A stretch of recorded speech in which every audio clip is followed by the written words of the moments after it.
আসসালামু আলাইকুম রহমতুল্লাহি বারাকাতুহু।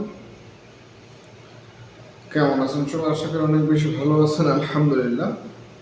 আল্লাহ তাআলার প্রতি লক্ষ কোটি শুকরিয়া যে আল্লাহ তাআলা আমাদেরকে সুস্থতার মতো নিয়ামত দান করেছেন। আলহামদুলিল্লাহ। আল্লাহ রাব্বুল আলামিনের রহমত ছাড়া কেউ সুস্থ থাকতে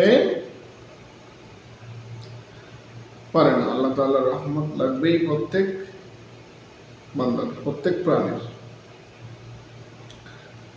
তো আল্লাহ তাআলা আমাদেরকে দুনিয়ায় পাঠিয়েছেন কিছু ক্রয় করে নেওয়ার জন্য। সেটা হচ্ছে কি? আমল এবং ইমানকে মজবুত করার জন্য।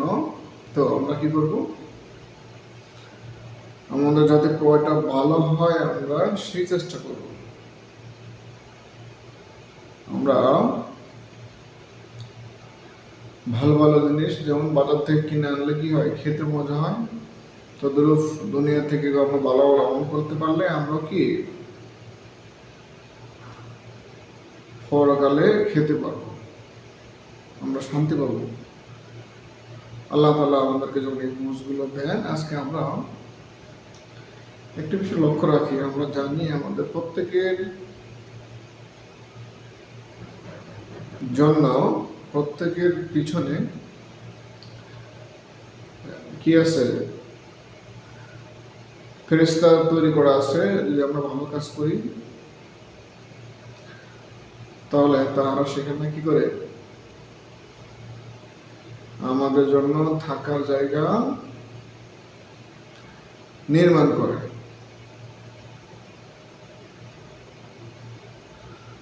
আর যদি আমরা এখানে আমল না করি, আল্লাহকে না ডাকি, না জিকির করি, তাহলে কি হয়? ওই ফেরেশতাগুলো চুপ করে বসে থাকে। তখন যারা আল্লাহকে ডাকে, আমল করে, কোরআন তেলাওয়াত করে, নেক আমল করে, ওদের ফেরেশতাগুলো কাজ করে। ওরা বলে, তোমরা বসে আছো কেন? তো ওরা বলে, আমরা যার আন্ডারে আছি সে তো দুনিয়াতে কোনো ভালো কাজ করে না। ভালো কাজ করলে আমরা কি করতাম? এখানে বাসা নির্মাণ করতাম।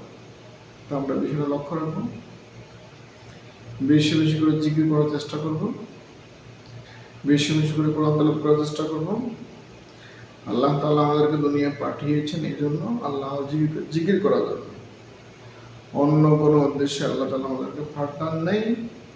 এবং আল্লাহ তাআলা পাঠিয়েছেন ইবাদত করার জন্য। আমরা ইবাদতকে বাড়িয়ে দেবো ইনশাআল্লাহ, এবং বেশি বেশি করে নেক আমল করার চেষ্টা করব। আমাদের যারা ফেরেশতা আছে তাদেরকে আমরা কাজে লাগানোর চেষ্টা করবো ইনশাআল্লাহ। আজকে বলা এতটুকু। আসসালামু আলাইকুম ওয়া রাহমাতুল্লাহি ওয়া বারাকাতুহু।